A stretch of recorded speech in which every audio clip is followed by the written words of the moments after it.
has finally come. That's right. For the Rankin County Goon Squad. The Goon Squad. A nickname federal prosecutors say some white former Mississippi law enforcement officers gave themselves for their alleged willingness to use excessive force and not report. Now 6 of them facing sentencing after pleading guilty to charges in connection with torturing 2 black men, Michael Jenkins and Eddie Parker, for nearly 2 hours back in January of 2023. They've undergone, from what you heard in there, a substantial amount of trauma. The officers had entered the home the victims were in without a warrant and proceeded to use racial slurs, kick, tase, and attempt sexual assault and intimidate the victims with a firearm. The assault ended with Jenkins getting shot in the mouth, and then the officers attempted to cover it all up. Back in July, I spoke to Parker, Jenkins, and Jenkins' mother and toured the home where the crimes occurred. They started beating me here. The courtroom filled with emotion at sentencing today. Michael Jenkins' mother, Mary Jenkins, giving a victim impact statement in court, saying in part, "I want the same consideration for these people as they gave my son when they put the gun in his mouth and pulled the trigger." And the parents of one of the convicted deputies, Hunter Elward, also making a statement.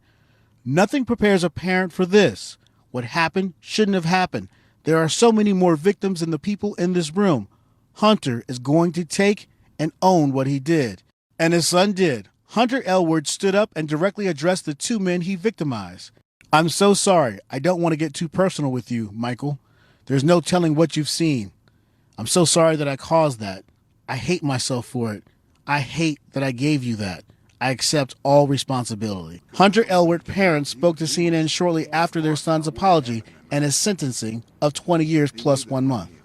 What happened to those 2 gentlemen he could not live with anymore. One of the victims, Eddie Parker, told Elward in court that he forgave him. I had to forgive him because, deep down inside, I know, what he did wasn't something that he done, solely on his thoughts. But Michael Jenkins said it didn't mean a damn thing to him.